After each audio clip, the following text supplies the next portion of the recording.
Conley Clan fam. Today we are going to be talking about sensory processing disorder. In our house, we have both sensory seekers and a sensory avoider. We're going to be talking about what our experience has been with both.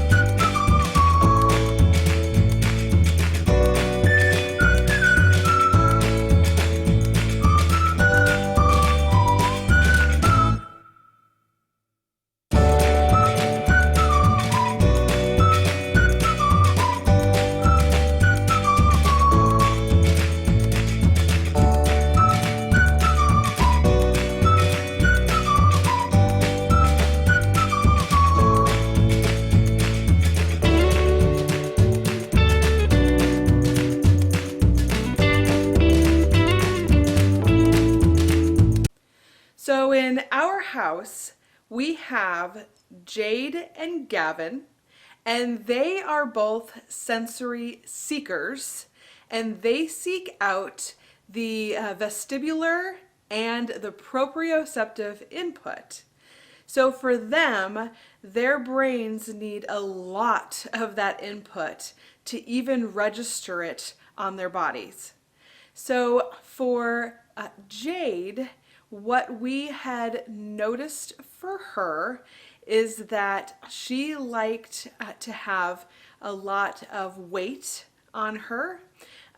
We kind of could tell because she also would ride her bike really crazy. She would do these crazy maneuvers, and she would go from side to side, and she'd ride really fast as she could, and she really loved that input that would give her. Also, for Jade, she would get into these episodes, as I used to call them, where she would go into a temper tantrum and she would start throwing her body against the wall. The other thing she would do is sometimes she would sit down and she would punch herself, like her legs, with her fists. And at the time, I didn't understand. I thought maybe she was trying to hurt herself. And I didn't understand that what her brain was looking for was the sensory input of that, because what happens for her is when she gets that input, it calms her brain down. So her brain and her body is looking for that sensory input to regulate itself.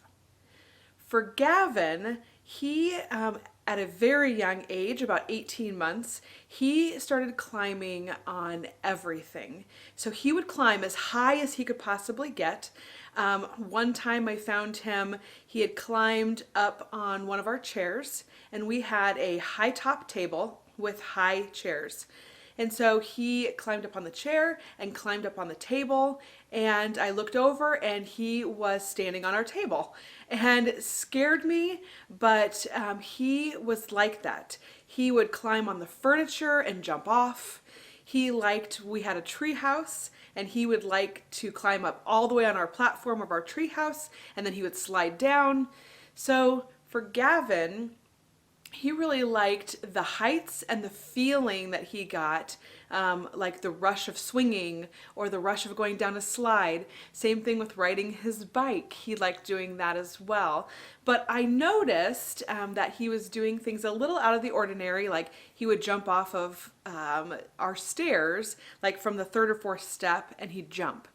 And so I could kind of tell that he was also looking for the input like Jade did. So we were already working with an occupational therapist because some of our foster kids had some sensory things going on. Really what we found was that when the foster kids would come, a lot of times they were behind in a lot of areas. And so we worked with a pediatrics facility that did speech and physical therapy and occupational therapy, and they had all kinds of services. And so we were a little familiar because some of our kids were behind in motor skills and speech. And so we already worked with an occupational therapist. So it was brought to my attention about Jade and that she may have some sensory issues. And so we took her in to have a screening. And what we found was that she did, in fact, have sensory issues. And so then, once I found that out, I was really able to connect the dots that this was why she was doing things like running into the wall when she was upset or punching herself when she got upset, is because she had this sensory issue that she needed that input. Then it made more sense to me. And after we had Jade diagnosed, then once Gavin was really little and started doing similar things, I just knew that he had it too. So we took him in and got him screened. And of course, he had the same exact sensory processing disorder that Jade did. Now, all kids are different because there's different input and there's different senses. And so everybody's sensory processing disorder could look different. So for Gavin, what he really loved was he liked when things pushed against him. So for instance, he loves to vacuum and he loves to push the lawnmower around the yard, not running, just the lawnmower by itself, and he will push it around because that weight is, resisting him, and he really likes that feeling. He needs that input. So here are some things that we have done for both Jade and Gavin. Now keep in mind, again, they like the proprioceptive and they like the vestibular input. So what we have done for them is we have gotten a weighted vest. That helps a lot because they can wear that, although they can only wear them for 20 minutes at a time because their brain starts to get used to that. And also, if you use a weighted vest, you're only supposed to use a certain amount of weight depending on the child's size and weight. And so we have to be cognizant of how much weight we're using, although that amount of weight a lot of times for our kids isn't enough. And so we have to work with the occupational therapist to make sure that what we're using is okay and that we don't go too much because their brain needs a lot. But for Gavin and Jade, we use the weighted vest. We use weighted blankets. They use those at night. They really love those. We have a pod swing, which they can climb in. So it hooks up to the wall and it hangs down and they can climb in and it kind of wraps around them. And then also they like to twirl in it. And so we have that. At school, they had a weighted lap mat, which was helpful because you don't really want to wear a vest at school. It's kind of embarrassing unless you get one of the hidden ones. Some kids I know will wear backpacks with heavy items in them at their desk. That could be helpful. But if your school happens to have a weighted mat, that was helpful for Jade. Gavin hasn't used it yet, but I suspect that if he needs to later on, that will be helpful as well. Also at school for Jade, we used the exercise bands and they wrapped them around the legs of her chair. And then she was able to put her feet on that and bounce them up and down. So when doing that and having the weight and those type of things, it helps regulate their brain so they can focus better while they're doing their work. And that was really helpful at school. Also, we have an app called Relaxio, and it is on their tablet. And this just plays calming noises for the kids. It could be like rain or the ocean or maybe forest noises. So they can pick what kind of noise they want to listen to, and that has also been helpful. Also, doing any pushing or pulling of items, like I said, vacuuming or the mower, or having kids get in a laundry basket and letting the other kid push them around in that, pulling or pushing a wagon, that can be helpful. The kids love to get in the wagon, and then those other kids will pull them around, and so it's fun for both of the kids. Doing the burrito wrap, that is where a kid lays down on a blanket, and then you roll them up in the blanket, and then you push down on them. And in therapy, we do something fun where we act like we're adding toppings. So we'll push on them like this with pressure, and we'll say we're adding the tomatoes and we're adding the lettuce. And so then we can also make it fun for them. One thing that we just got that I never even thought of is the sit and spin. Now, this was one of my favorite toys as a kid, and so I always like getting it for my littles. So now that Charlie is 3, we got her a sit and spin for Christmas, and Gavin went straight to that sit and spin, and he was spinning and spinning and spinning and spinning. And I didn't even think about it, but that is a perfect idea for a kid with sensory processing disorder that likes that input, because that spinning motion is something that he absolutely loves. I think Jade probably would love it too. She's too big to sit on the sit and spin. Too bad they don't make them a little bit bigger for bigger kids. But we also have the platform swing. I don't know if you have watched some of our outdoor videos, that we have a circle swing. It's a really big swing attached to our tree, and the kids can sit on that. They can actually fit all 9 of them on there, and they will twist it, and then we spin it back the other way, and they spin in that. You can also do that in a swing by yourself, but the platform swing is fun because they all can sit on that together. They love doing that. We also got one of our kids it's like a little kid pogo stick for her birthday, and all the kids love getting on that. That is also really good sensory input. Let me think. Doing a lot of times in OT, we'll do like a sensory diet for your kids, and that is not always about food. That is just making sure that your child gets enough sensory input throughout the day that their brain registers and is good with it. And so an OT can help put together a sensory diet, but talking about food, sometimes that helps as well. So we'll give Jade and Gavin things that are really tough to chew, because then their mouth is registering that tough input. And so things like bagels, they love to eat bagels. Those are really hard to chew. So foods like that can be helpful. Buying putty, this was one of the first things we did for Jade, was we bought her putty. Now putty comes in all different strengths.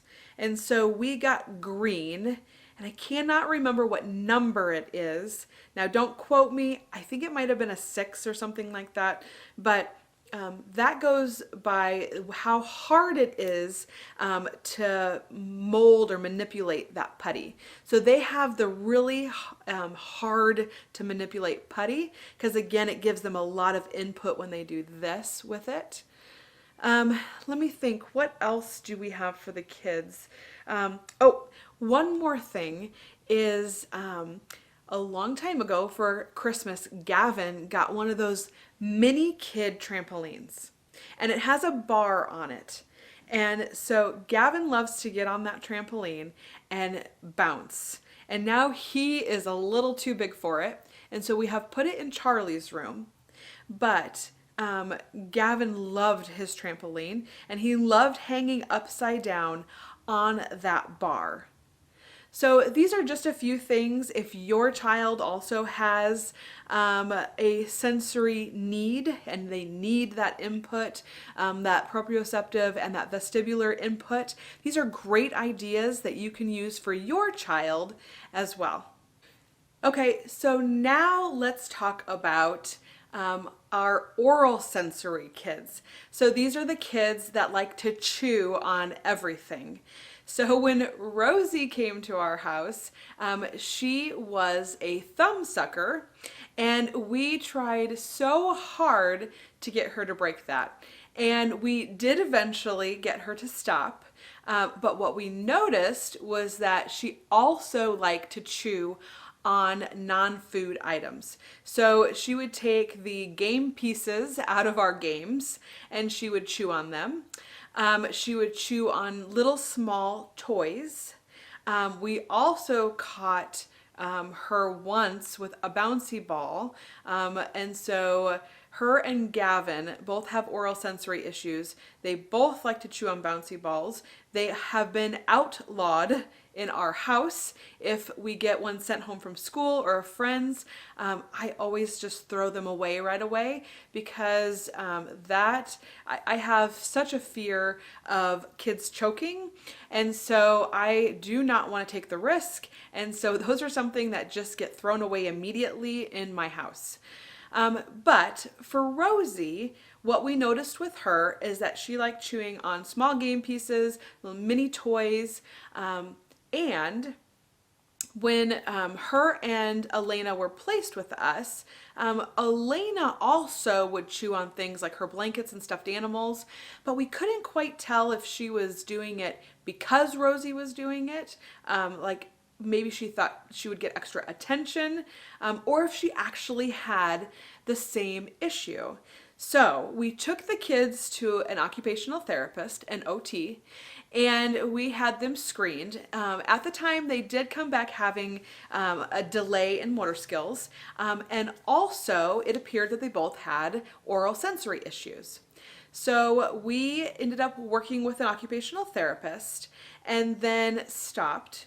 And then eventually we had to start working with an occupational therapist again because they started back up.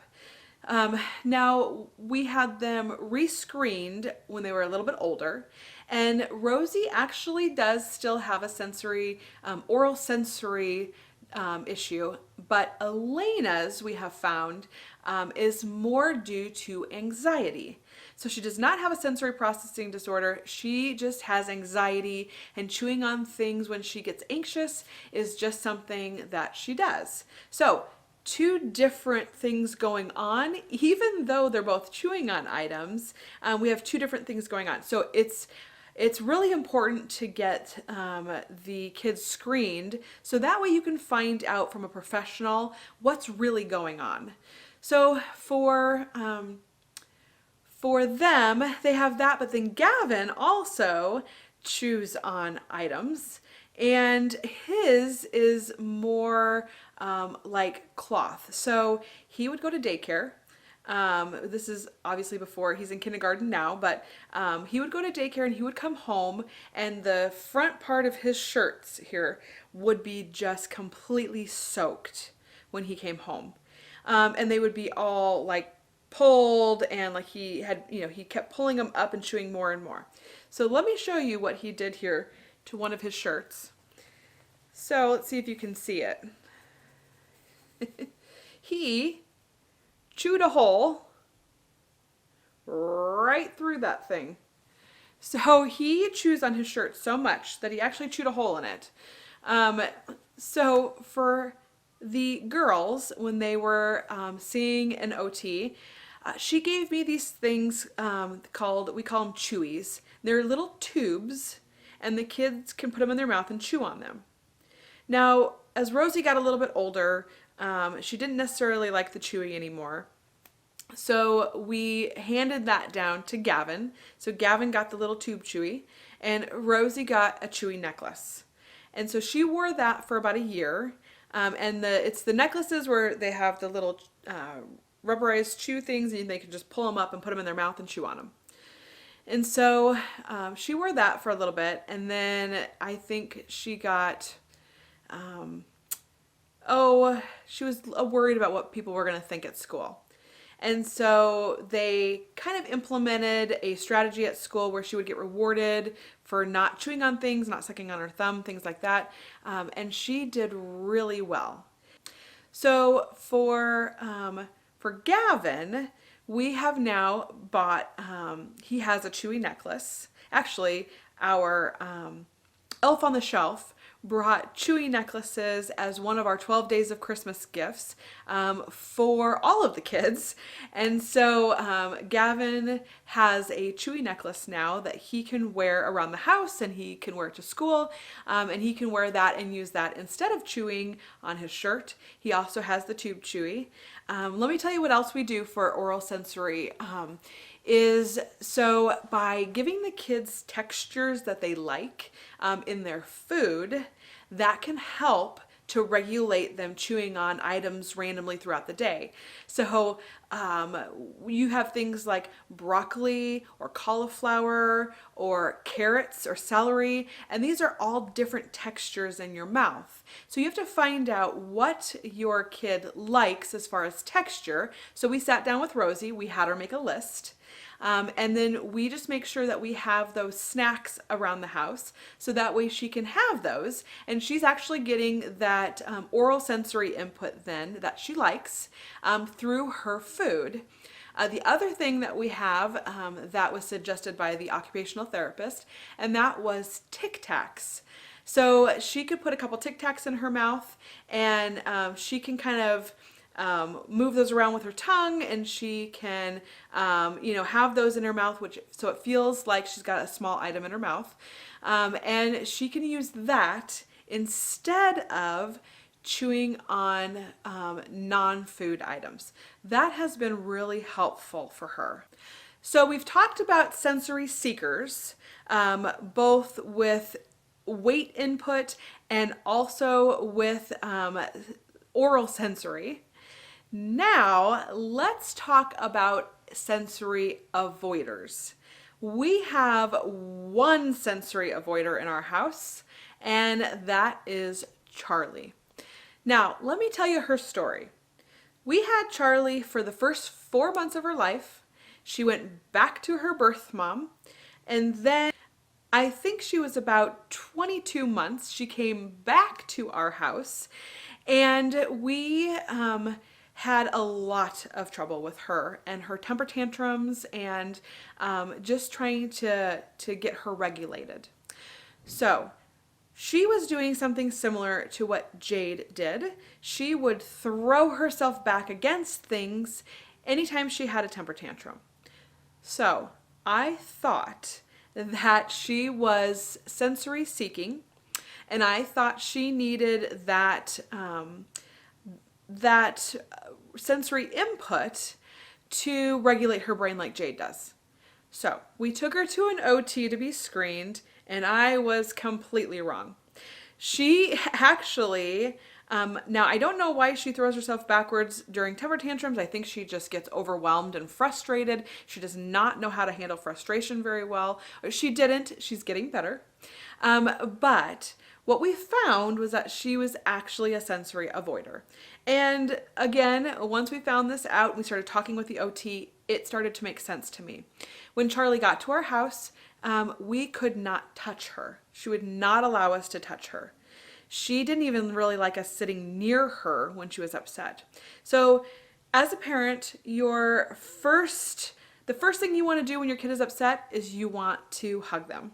And so we would try to give her a hug or hold her or have her sit on our lap, and she would lose it. She did not like being touched. So we did baby steps with her and with that.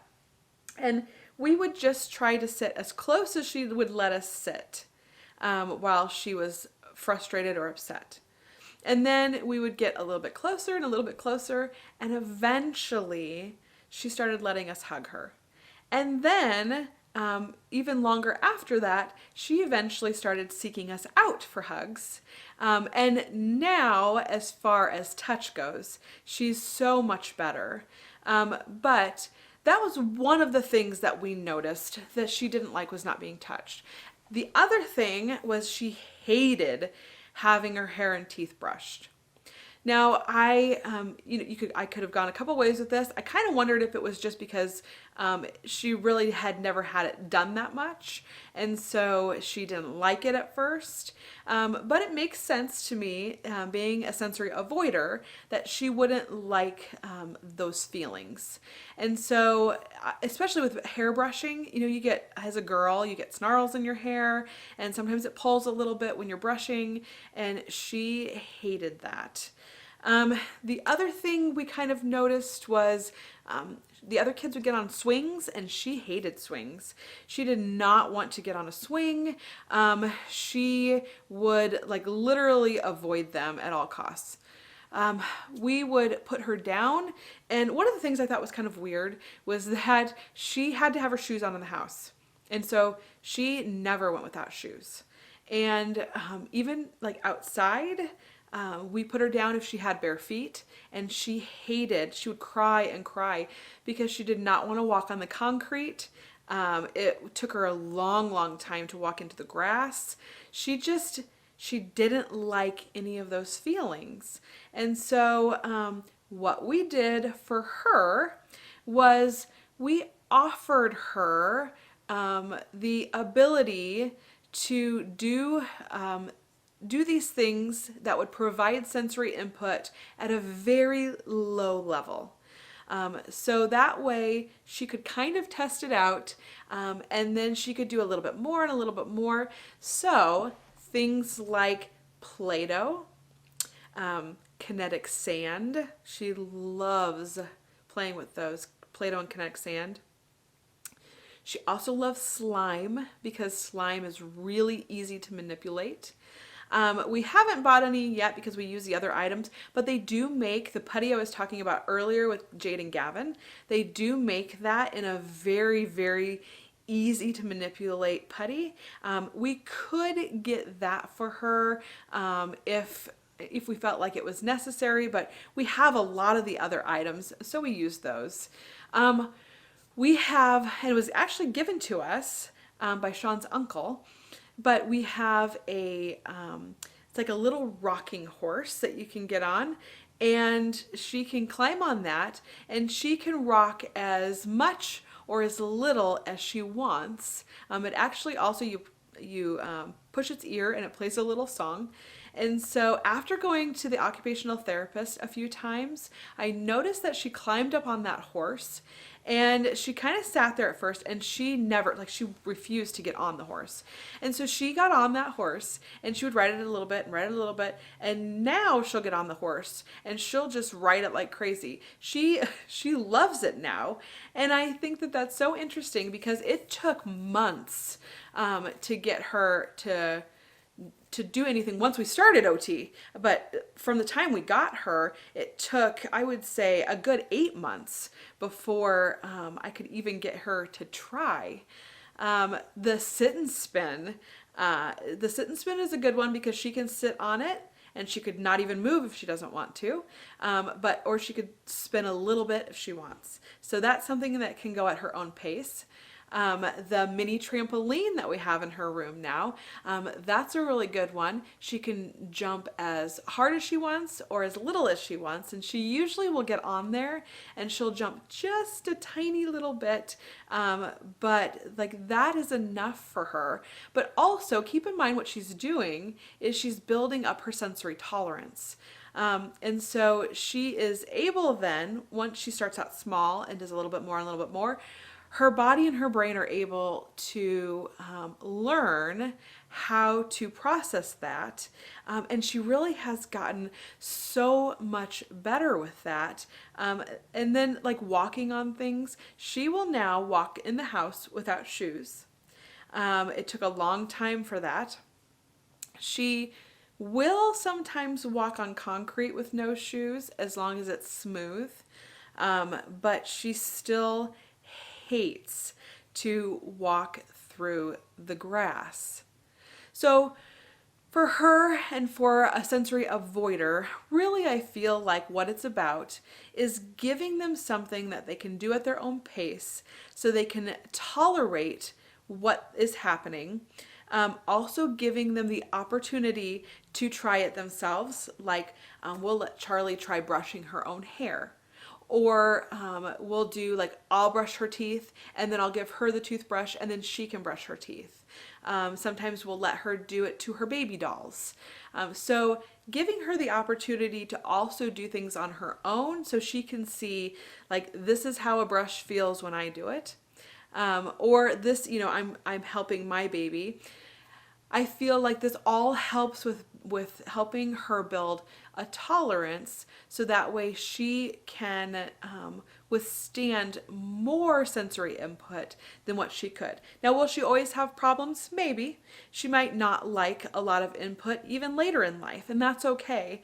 All we want to do is just help her so she can tolerate some. Because we really, at first it was a little worrisome because she didn't like anybody touching her. And so now we've gotten past that, and she really does pretty well. And I feel like it's just a matter of continuing on with letting her try everything at her own pace. One other child I wanted to talk about that we don't know yet is Christian. Now, Christian, we suspect, might have some sensory things going on. He likes to throw himself backwards all the time. He likes to bang his head backwards.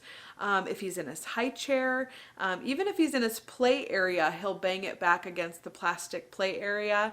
If he's in his bouncy seat, no matter where he is, he likes to do that. So for Christian, and he is biologically related to Gavin and Jade, so he very well may have the same thing that they do. So we are just going to be on the lookout for that and watch. And we may even check into how young you can have a child screened, because I feel like it's always best to know something as soon as possible, so that way you can get them the help that they need, or you can start implementing things in the home. So that way, if there is something going on, we can help him at an earlier age. Well, that is all I have for you guys today.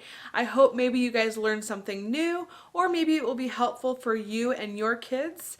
Or if you're thinking about doing foster care, just keep in mind that this is something that you should be on the lookout for, but make sure you check in with an OT.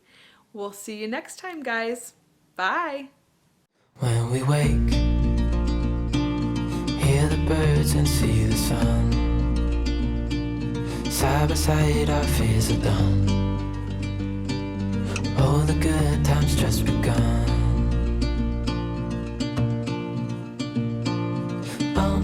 We know what we have, let's hold on tight. Found what we're looking for in